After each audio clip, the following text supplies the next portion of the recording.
My YouTube channel Learn with Garima Sani. So today we are going to study about Science Class 7 Chapter 2 Nutrition in Animals. तो हम nutrition in animals के chapter के बारे में पढ़ने वाले हैं और जिसमें हमारा जो हम टर्म्स टू नो है वो बहुत ज़्यादा इंपॉर्टेंट है, तो वो मैंने इसमें दे रखी हैं।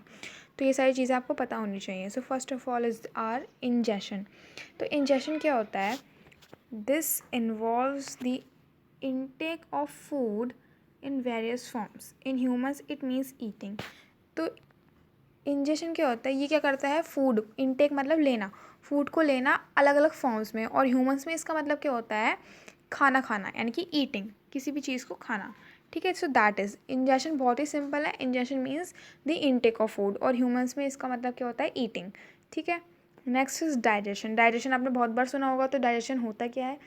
This is generally common in animals and humans, और ये बहुत जनरली कॉमन होता है एनिमल्स और ह्यूमंस में। ठीक है, digestion it involves the breakdown of the food into simpler compounds. तो ये क्या करता है? ये इन्वॉल्व करता है ब्रेकडाउन ऑफ फूड्स। ब्रेकडाउन मतलब फूड का ब्रेकडाउन होना सिंपलर कंपाउंड्स में। किसकी किसकी वजह से? By the action of biochemicals called enzymes. तो बायोकेमिकल्स के एक्शन से जब जो फूड का ब्रेकडाउन होता है सिंपलर कंपाउंड्स में, उसको हम क्या कहते हैं? एंजाइम्स कहते हैं। किस बायोकेमिकल से होता है? एंजाइम से। और इस पूरे प्रोसेस को हम क्या कहते हैं? डाइजेशन कहते हैं। ठीक है, जिसमें हमारा फूड जो है वो ब्रेकडाउन होता है सिंपल कंपाउंड्स में by the action of biochemicals, जो कि हमारे कौन से होते हैं? एंजाइम्स होते हैं। ठीक है, next is our absorption. Now what is this absorption? This is also common in animals and humans. Common है एनिमल्स और ह्यूमंस में। It relates to the absorption of digested food material. और ये किससे रिलेट करता है? डाइजेस्टेड फूड मटेरियल के absorption से ये रिलेट करता है। ठीक है, next is assimilation. What is this assimilation? This process is the use of absorbed food material by cells for carrying out life activities. तो ये क्या प्रोसेस होता है? इसमें जो हमारा प्रोसेस का जो यूज़ होता है वो क्या होता है? जो एब्जॉर्ब फूड मटेरियल है सेल्स के थ्रू, किस चीज़ को कैरी करने के लिए? लाइफ एक्टिविटीज़ को। अब देखो, जब हम खाना नहीं खाएंगे तो हम हेल्दी नहीं रहेंगे, और हमें हेल्दी नहीं रहेंगे तो हमारी जो लाइफ की एक्टिविटीज़ हैं वो कैसे होंगी? तो हमको खाना खाना बहुत ज़रूरी है। सो इसमें यही कहा गया है कि जो अब्जॉर्ब फूड मटेरियल है सेल्स के थ्रू, वो क्या करता है? कैरी आउट करता है हमारी लाइफ एक्टिविटीज़। ठीक है, एसिमिलेशन का मतलब ये होता है। नेक्स्ट है हमारा डाइजेशन, इजेशन।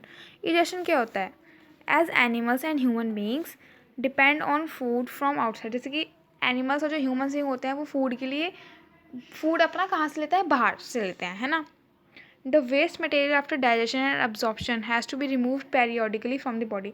तो जो वेस्ट मटेरियल होता है हमारा खाना खाने के बाद में, जो हमारे स्टमक में वेस्ट मटेरियल होता है डाइजेशन के बाद में और अब्जॉर्प्शन के बाद में, उसको क्या करना चाहिए? बॉडी से रिमूव करना चाहिए।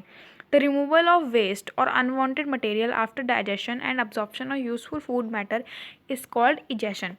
तो जब हमारा जो वेस्ट और अनवांटेड मटेरियल जो होता है हमारा डाइजेशन के बाद में और अब्जॉर्प्शन के बाद में, यूज़फुल फूड तो हमारा अब्जॉर्ब हो गया और हमारा डाइजेस्ट हो गया। ठीक है, और जो हमारा वेस्ट मटेरियल होता है जब वो हमारी बॉडी से निकलता है, बाहर आता है, सो उस प्रोसेस को हम क्या कहते हैं? इजेशन कहते हैं। ठीक है ना। So what is digestion? As animals and human beings depend on food from outside, the waste material after digestion and absorption has to be removed periodically from the body. तो जो हमारा वेस्ट मटेरियल होता है उसको remove करना चाहिए अपनी body से डाइजेशन के बाद में। एंड देन क्या होता है हमारे पास में? द रिमूवल ऑफ वेस्ट और अनवांटेड मटेरियल। तो फिर जो रिमूवल होता है या वेस्ट का, या फिर जो अनवांटेड मटेरियल होता है डाइजेशन के बाद में यूजफुल फूड का, उसको हम क्या कहते हैं? इजेशन कहते हैं। What is that called? Egestion. ठीक है, so these are some important definitions which you have to know. If you like my video, please share and subscribe to my channel. Thank you and have a nice day.